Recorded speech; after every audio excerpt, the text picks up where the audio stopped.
Last class हम लोगों की जो हुई थी उसमें हम लोगों ने डीएनए के स्ट्रक्चर के बारे में पढ़ा था, राइट।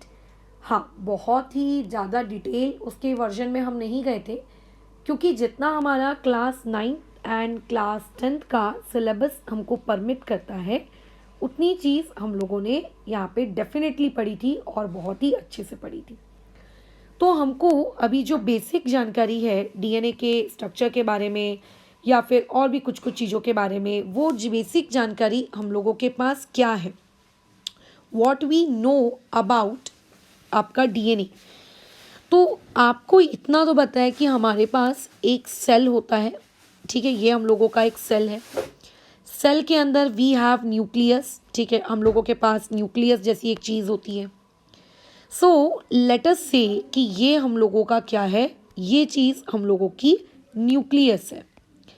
अब होता कैसा है कि न्यूक्लियस के अगर आप ध्यान से ऑब्जर्व करें, ठीक है, अगर आप माइक्रोस्कोप के नीचे न्यूक्लियस को देखें तो आप ये देखेंगे कि न्यूक्लियस के अंदर बहुत सारे बाल के जैसे पतले पतले धागे हैं, ठीक है, क्या है, पतले पतले धागे हैं।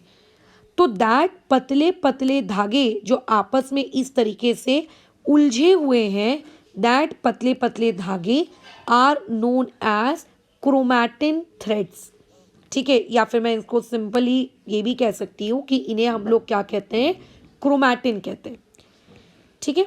अभी आप लोगों के करंटली आप लोगों का जो सिलेबस है, आपके सिलेबस में सेल डिवीजन वाली जो चीज़ें हैं वो नहीं है, ठीक है। बट जब आप लोग क्लास 10th में जाएंगे महाराष्ट्र स्टेट बोर्ड के इसमें, या फिर अगर आप आईसीएसई की क्लास 10th की किताब पढ़ेंगे तो वहाँ पे सेल डिवीजन का एक कंप्लीट डिटेल बातचीत की गई है कि किस तरीके से माइटोसिस होता है, किस तरीके से मियोसिस होता है, क्या अलग अलग फेजेस होती हैं माइटोसिस की, मियोसिस की, है ना। इन सारी चीज़ों के बारे में काफ़ी ज़्यादा डिटेल में बातचीत की गई है।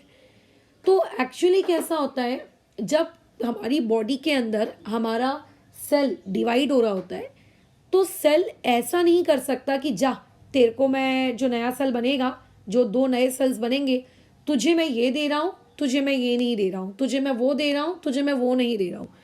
The two new cells that are going to produce, that are going to form from the original cell should contain same material, even not a single material should be missed out from that.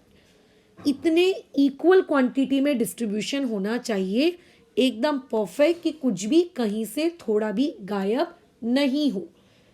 तो actually होता कैसा है कि किसी भी cell के पास दो दो चीज़ें तो होती नहीं है कि उसके पास दो दो न्यूक्लियस होंगे।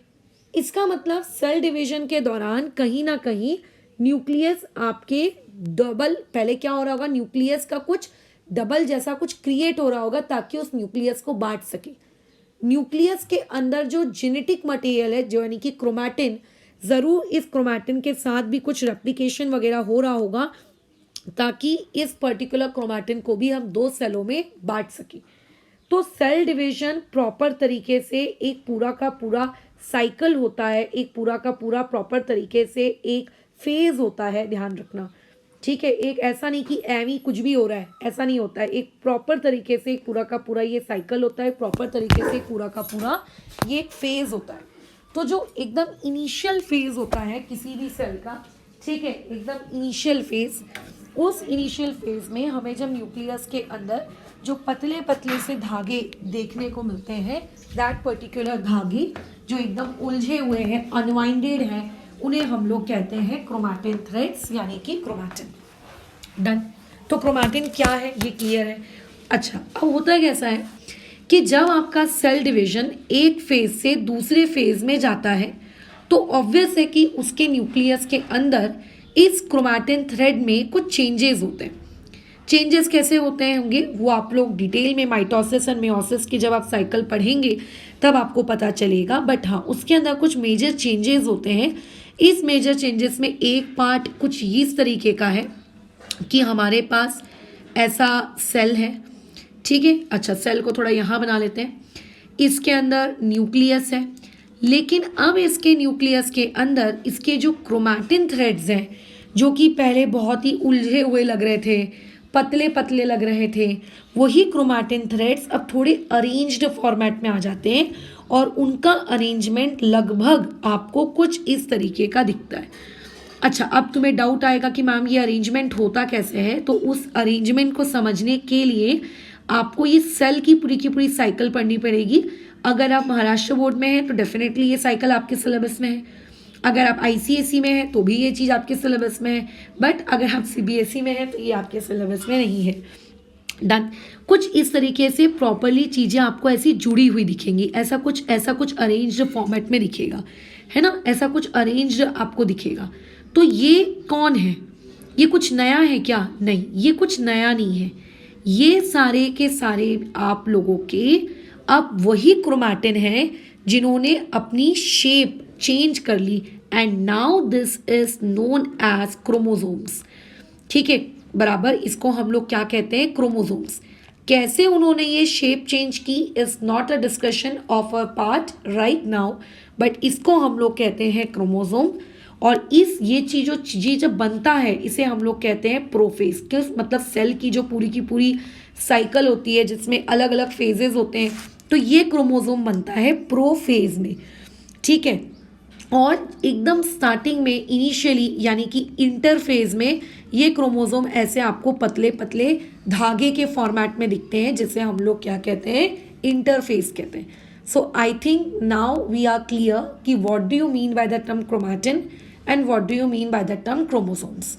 ठीक है, तो ये क्रोमोसोम्स जो है ये बेसिकली आप लोगों के क्रोमैटिन का ये कंडेंस्ड फॉर्म है। कंडेंस्ड का मतलब मोर थिक फॉर्म है आपके किस चीज का? क्रोमैटिन का। Okay, done. ठीक है, अब बात आती है आगे बढ़ने की कि मैम क्रोमोसोम जो ये आप बता रहे हो, ये क्रोमोसोम क्या ऐसा ही दिखता है?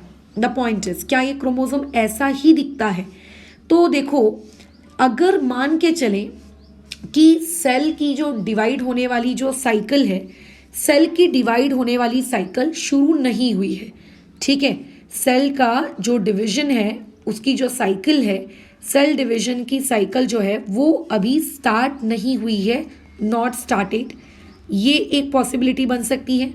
और दूसरी पॉसिबिलिटी आपकी यहाँ ये बन सकती है कि जो सेल डिवीजन की जो साइकिल है ये क्या हो गई है? स्टार्ट हो चुकी है। तो जब सेल डिवीजन की साइकिल स्टार्ट हो जाती है ना, तब उस वक्त आपका जो क्रोमोसोम है वो आप लोगों को कुछ इस प्रकार का दिखता है, जो कि मैंने अभी आप लोगों को ऊपर ड्रॉ करके दिया था फूल के जैसा। मेरी ड्राइंग स्किल्स खैर उतनी अच्छी नहीं है कि मैं उतना प्यारा तुमको फूल बना के दे सकूं, बट कुछ इस तरीके का दिखता है। मेरे आर्म्स तुमको छोटे बड़े दिख रहे होंगे, है ना, ये ऐसे बड़े छोटे दिख रहे होंगे, बट नहीं, ये इक्वल लेंथ के इक्वल विड्थ के होते हैं। लेकिन अगर सेल डिवीजन नहीं होता तो आपका जो क्रोमोसोम है वो आइडियली आप लोगों को कुछ इस तरीके का दिखता, मतलब सिर्फ एक, ठीक है, सिर्फ एक फ्लावर की पत्ती। तो अगर सेल डिवीजन की जो साइकिल है उसमें अभी चीज़ें शुरू होने की हैं, देन आपका जो क्रोमोसोम है कुछ इस तरीके से दिखेगा। और अगर सेल डिवीजन हो रहा है उस फेज के दौरान आपका क्रोमोसोम ऐसा दिखेगा। बस आपको यहाँ पे कुछ बेसिक टर्म्स इससे रिलेटेड पता होने चाहिए। ये जो बीच वाला पार्ट है, इस बीच वाले पार्ट को हम लोग कहते हैं centromere, and this part is very important क्योंकि इसी पार्ट के बेसिस पर क्रोमोसोम्स को फर्दर डिवाइड किया जाता है। ये जो इसकी पंखुड़ियाँ दिख रही हैं, दिस पंखुड़ियाँ इज नोन एज आर्म्स। लेकिन जब यही पर्टिकुलर क्रोमोसोम आपके सेल डिवीजन के दौरान अगर आप देखेंगे तो ये इस तरीके से पेयर्ड दिखेगा। ऐसा लगेगा कि दो सिंगल क्रोमोसोम्स को इस तरीके से क्लॉक मतलब एक क्रॉस वाले फॉर्मेट में आपने जमा कर रखा है। तो उस वक्त इन दो लोगों को आर्म्स नहीं कहते, इन दो लोगों को कहते हैं सिस्टर क्रोमैटिड्स। इन्हें क्या कहते हैं? Sister chromatids. ये बहुत ही ज़्यादा बेसिक शब्द हैं बायोलॉजी के, ठीक है, जो आपको पता ही होना चाहिए। एंड अगेन ये जो बीच वाला पॉइंट है जहाँ से ये लोग आपस में जुड़े हुए हैं, इन्हें हम लोग कहेंगे सेंट्रियोमर। तो ये एक आइडियल पिक्चर है किसकी? क्रोमोसोम की। ठीक है, ये एक आइडियल पिक्चर है क्रोमोसोम की। एंड क्रोमोसोम भी क्या है? देखो, क्रोमैटिन थ्रेड आपकी एक अनवाइंडेड, एक बहुत ही उलझी हुई, बहुत ही पतली सी हेरिडिटरी यूनिट है। और जब वही हेरिडिटरी यूनिट थोड़े से कंडेंस्ड फॉर्म में आ जाती है तो उसको हम लोग कहते हैं क्रोमोसोम। लेकिन दोनों आखिर है तो हेरिडिटरी यूनिट्स ही, ठीक है। ऐसा नहीं है कि क्रोमैटिन हेरिडिटरी यूनिट है लेकिन क्रोमोसोम हेरिडिटरी यूनिट नहीं है, ऐसा नहीं होता। अच्छा, अब कैसा है, हम क्रोमोसोम्स के बारे में थोड़ा सा और जानते हैं। एक जो ह्यूमन सेल होता है, अगर मैं एक ह्यूमन सेल की बात करूं तो एक ह्यूमन की बॉडी के अंदर 46 क्रोमोसोम्स आइडियली पाए जाने चाहिए। कितने क्रोमोसोम्स होने चाहिए उसकी बॉडी के अंदर? 46 क्रोमोसोम्स, जिसमें से 46 क्रोमोसोम्स को दो कैटेगरीज में क्लासिफाई किया जाता है। एक होते हैं 44 क्रोमोसोम्स, ठीक है। आप ऐसा बोल सकते हो कि 44 क्रोमोसोम्स हैं, या फिर आप ये कह सकते हो कि 22 पेयर ऑफ क्रोमोसोम्स हैं। 44 का अगर मैं पेयर बनाने जाऊं तो 22 होगा ना, राइट। और 46 क्रोमोसोम्स को आप कह सकते हो कि आपके पास 23 पेयर ऑफ क्रोमोसोम्स हैं, ठीक है। अच्छा, और बचे हुए जो दो क्रोमोसोम्स हैं यानी कि एक पेयर है ना, बचे हुए जो दो क्रोमोसोम्स हैं यानी कि एक पेयर, बराबर। इस तरीके से दो पार्ट्स में हम उन्हें क्या करते हैं, क्लासिफाई कर लेते हैं। तो जो आपकी बॉडी में आपके 44 क्रोमोसोम्स हैं, इन पर्टिकुलर 44 क्रोमोसोम्स को एक बहुत ही प्यारा सा नाम दिया जाता है। दीज आर टर्म्ड एज, आप लोगों के ऑटोसोम्स। इन्हें हम लोग क्या कहते हैं, ऑटोसोम्स कहते हैं। और आप लोगों के जो ये दो क्रोमोसोम्स हैं, ठीक है, आप लोगों के जो ये दो क्रोमोसोम्स हैं जो अलग से मैंने लिख के दिए हैं, इन्हें कहते हैं हम लोग सेक्स क्रोमोसोम्स, ठीक है। इन्हें हम लोग क्या कहते हैं, सेक्स क्रोमोसोम्स। इसका मतलब हमारी जो बॉडी है, अगर किसी फीमेल की बॉडी के बारे में बात करें तो फीमेल की बॉडी में 44 क्रोमोसोम्स आपके होंगे, प्लस उसकी बॉडी में एक पेयर सेक्स क्रोमोसोम का होगा। और जो फीमेल होती है ना, उनके सेक्स क्रोमोसोम होते हैं कौन से वाले फॉर्मेट के, XX वाले फॉर्मेट के। मतलब फीमेल के बॉडी के अंदर सेक्स क्रोमोसोम को XX वाले फॉर्मेट से उनकी बातचीत की जाती है, XX। लेकिन अगर वहीं पे एक बॉडी मेल की है तो नो डाउट उसके पास 44 क्रोमोसोम्स तो होंगे ही होंगे, बट उसके पास जो उसका सेक्स क्रोमोसोम होगा वो XY वाला होगा, ठीक है। तो अगर किसी के पास सेक्स क्रोमोसोम XX है मतलब वो फीमेल है, अगर XY है तो वो क्या है, आपका सेक्स क्रोमोसोम है, ठीक है। सेक्स क्रोमोसोम का सिर्फ एक पेयर होता है और बाकी के आपके सेक्स क्रोमोसोम्स नहीं होते, वो नॉर्मल आपके क्रोमोसोम्स होते हैं। अगर इस पेयर में ये जो XX में या इस XY में या इस सेक्स क्रोमोसोम में या फिर ऑटोसोम्स में कहीं पे भी, ठीक है, कहीं पे भी कोई भी डिफेक्ट हो जाए, कोई गड़बड़ी हो जाए, तो उसकी गड़बड़ी के होने की वजह से सेक्सुअल, ठीक है, डिफेक्ट्स बॉडी में क्रिएट हो जाते हैं। मतलब एक इंसान की जो जेंडर है, ठीक है, या उसकी जो जेंडर से रिलेटेड उसके अंदर जो उसकी बॉडी स्ट्रक्चर है उसमें तक गड़बड़ियाँ हो जाती हैं, ठीक है, उसमें तक क्या हो जाती हैं, गड़बड़ियाँ हो जाती हैं, ठीक है। तो वो खैर हम लोग जेनेटिक डिसऑर्डर वाली डिसीज जब कवर करेंगे वो वाला टॉपिक, तब उस पर बातचीत करेंगे, फिलहाल तो नहीं। अभी हमें जो नेक्स्ट टॉपिक कवर करना है वो ये कवर करना है कि मैडम क्रोमोसोम्स के टाइप्स क्या हैं।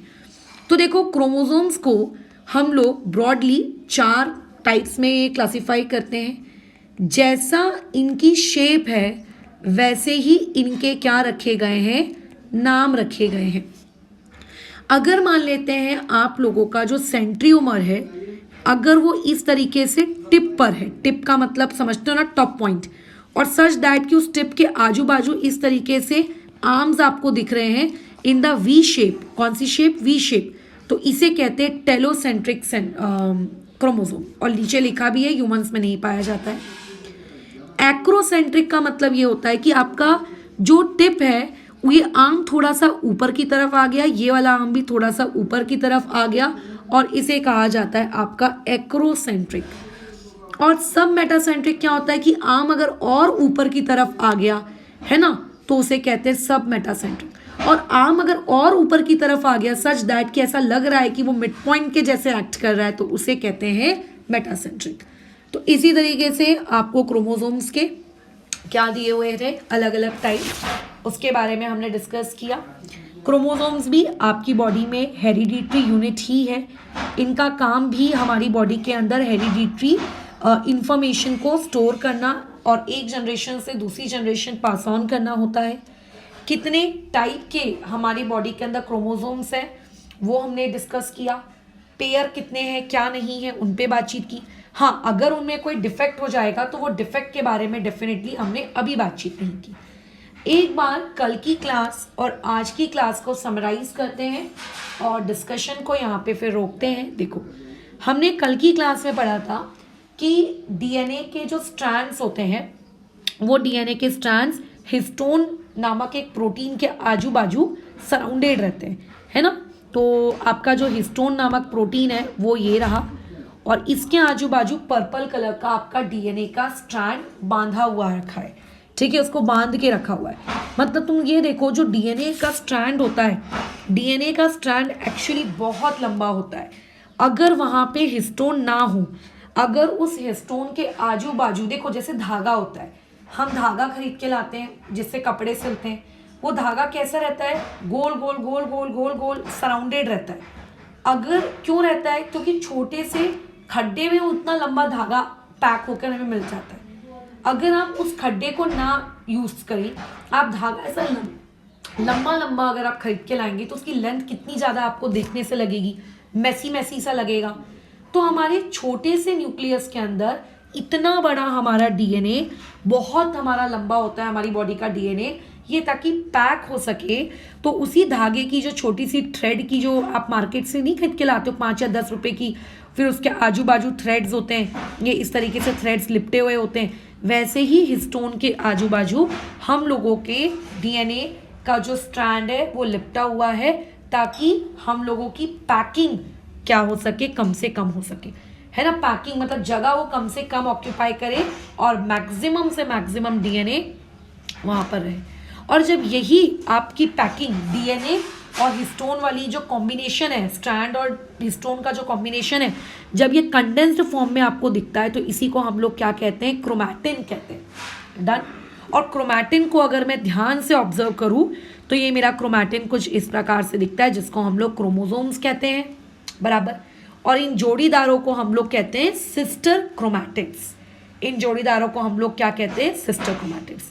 यही चीज़ जो मैंने अभी आपको पूरी पढ़ाई, ये बताया हुआ है कि इसको सेंट्रियोमर कहना, इसको क्रोमैटिड कहना, इसके एंड पॉइंट को टेलोमर्स कहना, और इस पूरे के पूरे एंटायर स्ट्रक्चर को क्रोमोसोम कहना, ठीक है। इसी चीज़ को जितना भी हमने अभी पढ़ा, इस चीज़ को इस पर्टिकुलर डायग्राम में समराइज किया है कि ये देखिए डीएनए का डबल हेलिक्स स्ट्रक्चर जो मैंने आपको कल पढ़ाया था। ये स्ट्रक्चर देखो इस पर्पल कलर के हिस्टोन के आजू बाजू पैक्ड है। क्यों ये हिस्टोन के आजू बाजू पैक्ड है, ताकि बड़ा सा हमारा जो डीएनए है वो उस छोटे से न्यूक्लियस के अंदर उस धागे के जैसे अच्छे से फिट हो सके। डन। फिर यही जो हमारा हिस्टोन प्लस हमारा जो डीएनए होता है, इसी हिस्टोन प्लस डीएनए के स्ट्रक्चर को इंटरफेज के बाद, interphase in the sense cell division की एक फेज के बाद वो चीज़ ऐसे दिखने लगती है, और बिफोर सेल डिवीजन वो चीज़ कुछ ऐसे दिखती है। बीच में सेंट्रियोमर होता है, इसने मिस कर दिया है, ठीक है। यही सारी चीज़ें मैंने डायग्राम के वाया यहाँ पे क्या किए, रिप्रेजेंट किए, बस। अच्छा, अब इसमें एक छोटा सा टॉपिक रह जाता है कि मैडम आखिर जीन क्या होता है। तो हमने कल देखो डीएनए के बारे में पढ़ा था, हमने डीएनए के स्ट्रक्चर के बारे में डिटेल में बातचीत की थी। तो देखो डीएनए में आप डीएनए का जो छोटा सा सेगमेंट, मतलब डीएनए ऐसा लगता है कि स्पाइरल शेप की वो एक बहुत बड़ी सी सीढ़ी है ना। ऐसा लगता है कि डीएनए एक स्पाइरल शेप की बहुत बड़ी सी सीढ़ी है। ये भी एक स्पाइरल शेप है ना। तो अगर आप उस स्पाइरल शेप की सीढ़ी से अगर आप एक स्मॉलेस्ट यूनिट ले लें, smallest unit of DNA helix structure, इस डीएनए हेलिक्स स्ट्रक्चर की अगर आप एक स्मॉलेस्ट यूनिट ले लें, है ना, तो इस पर्टिकुलर स्मॉलेस्ट यूनिट को ही जीन कहा जाता है। क्या कहा जाता है, जीन्स कहा जाता है। यानी कि genes are basically the small part of DNA, ये डीएनए का क्या है, एक छोटा सा पार्ट होता है, दैट्स ऑल, खत्म। ठीक है, तो जीन अगर आपको बताना है कि जीन क्या है, तो gene is basically the small portion of DNA जिसके पास क्या होते हैं, आपके ये बीच के बॉन्ड्स होते हैं, ऑब्वियस है, उसके पास प्रोटीन होता है, और अगेन क्योंकि ये डीएनए का एक पार्ट है, तो जिस तरीके से डीएनए हेरिडिटरी इंफॉर्मेशन स्टोर करता है, जीन भी हमारी हेरिडिटरी इंफॉर्मेशन स्टोर करता है, और ड्यूरिंग सेल डिवीजन ये हेरिडिटरी इंफॉर्मेशन को ट्रांसफर करने का काम करता है। सो क्रोमोसोम, क्रोमैटिन, आपका डीएनए एंड आपका gene, all those 4 things store your hereditary information. Chromatin are the threads that are unwinded threads. Chromosomes means when those unwinded threads condensed during some phase, then those things are known as chromosomes. What is gene? The small segment of DNA, the small part of DNA is known as gene, and all those 4 things contains our hereditary information. But DNA कभी अकेला नहीं रहता, DNA हमेशा histone के आजू बाजू packed रहता है। क्यों? वो एक धागे की डिब्बी के जैसे, ताकि बड़ी सी लेंथ का डीएनए छोटे से न्यूक्लियस के अंदर पैक होकर रह सके, है ना। अगर आप पतंग उड़ाते हो तो आपका जो मांझा रहता है उसको भी आप चरखी में लपेट के रखते हो ना, आप फैला के नहीं रखते लंबा लंबा, नहीं तो आपकी पूरी छत भर जाएगी और आपका मांझा उससे भी बड़ा हो जाएगा, ताकि वो एक छोटी सी कॉम्पैक्ट जगह में रह सके, एकदम अच्छे से अरेंज्ड फॉर्म में। इसीलिए वहाँ पे प्रोटीन रहता है हिस्टोन। वैसे और भी प्रोटीन्स रहते हैं और वैसे हिस्टोन के और भी फंक्शंस होते हैं, बट फिर भी यहाँ पे हमको एक ही बात जाननी है कि हिस्टोन वहाँ पे पैकिंग के लिए